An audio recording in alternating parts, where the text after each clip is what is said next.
Hello, Aries, Sun, Moon, Rising, and Venus signs. Kamusta kayo? Sana po nasa mabuti kayong kalagayan. Welcome back po sa Star Tarot. Kung bago kayo rito, welcome din kayo. Thank you for your support. I truly appreciate it. God bless you all, Aries. Paunang mensahe po ninyo, we have the Caterpillar. Things will not always be this way. A change is coming. Ayan. So, napakaganda kasi merong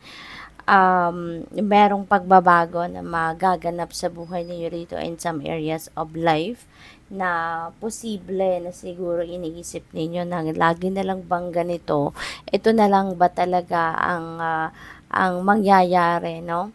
Kung sa anumang area of life ninyo ito na, alam mo yun, napapansin ninyong parang ayaw na ninyo ng gano'n na lang lagi yun, no? Kaya eto, change is coming. Huwag kayong mag-alala. Kasi always remember that everything changes, 'di ba? Everything changes. Wala namang permanente. Kaya rest assured na kung ano man 'yan, na parang nabuburyo na kayo, nababagot na kayo, one day that is going to change. Okay? We have older woman. Maybe you are dealing with an older woman sa ngayon, or pwedeng si older woman could be your mom, could be your grandma, 'di ba? Maaari din na mom-in-law ninyo siya, or this could be anyone, that you are going to be dealing with. We have mountain road. You are on the road to success. Huwag kayong mag-alala, no? Kung ano man yung pinagsisikapan ninyo, ano man ang pinag-e-effortan ninyo sa ngayon, no? You are going to succeed, no? Papunta ka na doon. Konting tiyaga pa, konting effort pa, no? May assurance na sa inyo na you are on the road to success. Kaya huwag kayong sumuko, huwag kayong mag-give up, huwag kayong mapagod, okay?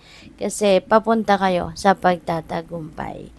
We have finger warning you of a problem either now or in the near future. So ano to sa inyo, parang heads up ito para sa inyo, no? Na maaring magkaroon ng problema sa ngayon or in the near future. Kaya be careful, no? Okay, be careful of what you say, of what you do, of how you react, 'di ba, sa mga bagay-bagay, sa mga pangyayari sa buhay ninyo. Kasi mayroon pa kayong magagawa para mabago ang inyong sitwasyon. Hindi pa dumadating ang kung ano man ang problema na to, kaya you can still avoid it. Meron pa kayong magagawa. Okay? So, mag-ingat kayo from here on. Be careful, 'di ba, sa mga ginagawa ninyo, sinasabi, yung ganon. At pwede pang mabago yung takbo ng inyong sitwasyon. You have tortoise is slowly but surely getting ahead. Ayan. So, magiging maingat kayo. Magiging cautious kayo, which is good. This is one way siguro na this is one way of what you can do para maiwasan siguro yung problema. So, instead na magmamadali, magra-rush, imbis na, alam mo yun, yung siguro, ay hindi kayo masyadong nag-iisip, 'di ba? Baka impulsive din kayo, yung gano'n. Kaya ngayon, maybe iibahin ninyo yung approach ninyo sa mga bagay-bagay, 'di ba? Hindi na kayo ngayon masyadong magmamadali, no? You are going to think before you do anything. So which is good.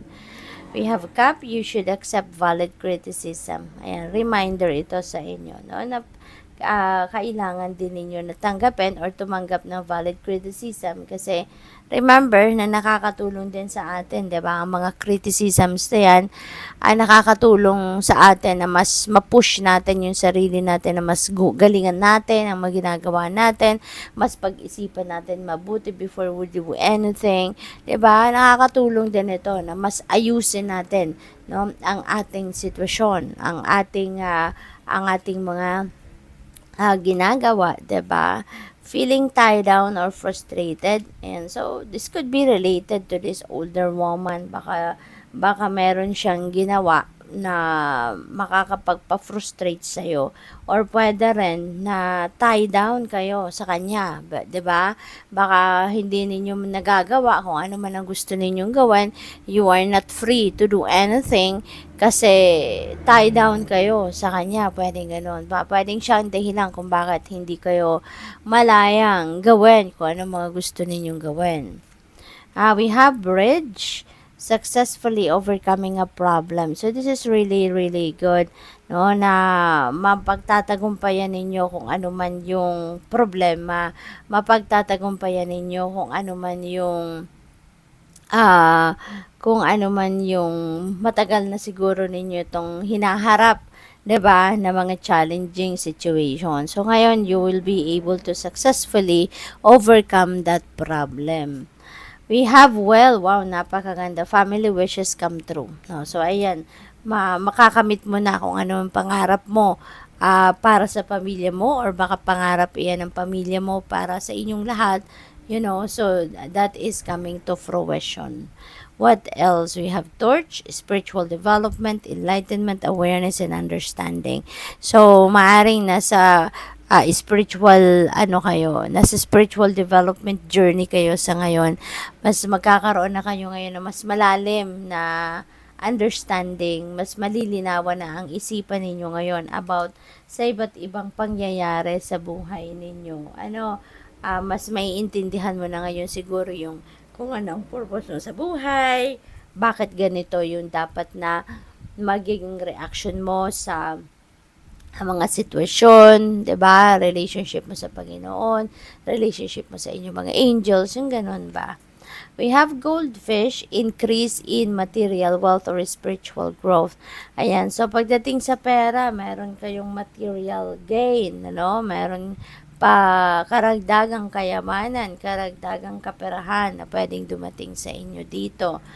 We have star, guaranteed success. Ayan, sabi dito, you are on the road to success. Tapos ito, meron kayong guaranteed success. So, definitely, kung ano itong pinagkakaabalahan ninyo, sigurado, no? There is a promise na yan ay pagtatagumpayan ninyo. Kaya, napakaswerte.